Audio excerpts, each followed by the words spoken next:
కార్తీక వన మహోత్సవ సందర్భంగా కిలా వరంగల్ మధ్యకోటలోని ఏకశిలా చిల్డ్రన్ పార్క్ మైదానంలో Gouda officials and professionals association GOPA ఆధ్వర్యంలో వనభోజన కార్యక్రమం నిర్వహించారు.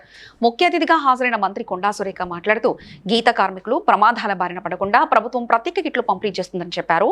హైదరాబాద్ లో నిర్మాణంలో గల గౌడ కమ్యూనిటీ హాల్ మరిన్ని నిధులు ఇచ్చేలా కృషి చేస్తామని అన్నారు. అనంతరం సామూహిక భోజనాలు చేశారు. ఎన్నో కార్యక్రమాల్లో పాల్గొనడం జరిగింది. ఎప్పుడూ లేని విధంగా గతంలో ఈసారి ప్రభుత్వం నుంచి అఫీషియల్గా కొన్ని ప్రత్యేకమైన టెంపుల్స్, అమ్మవారి టెంపుల్స్, శివాలయాల్లో అధికారికంగా కార్తీక దీపోత్సవాలు చేయాలని చెప్పి మేము ఆదేశాలు ఇవ్వడం జరిగింది. అక్కడ వచ్చిన ఆడబిడ్డలకు పసుపు, కుంకుమ, మరి జాకెట్ ముక్క పెట్టి వాళ్ళను పండ్లు ఫలాలతో వాళ్లకు వాయినం ఇచ్చి పంపాలని కూడా మేము ఇన్స్ట్రక్షన్ ఇవ్వడం జరిగింది.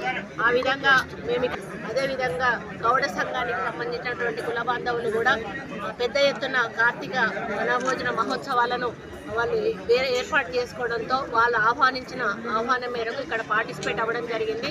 ఇక్కడ అందరూ ఒక్క దగ్గరికి రావడం అనేది ఇది ఒక మంచి సాంప్రదాయము. ఇది ఒక బంధుత్వాలను, బంధాలను పెంచేటువంటి ఒక వేదికగా ఇది ఉంటుంది. అదేవిధంగా ఐక్యతను పెంపొందిస్తుంది, నమ్మకాలను పెంపొందిస్తుంది, అదేవిధంగా చుట్టరికాలను పెంపొందిస్తుంది, ఫ్రెండ్షిప్ని కూడా. Please like and share, subscribe to BCN Telugu News. Please like, share and subscribe to BCN Telugu News.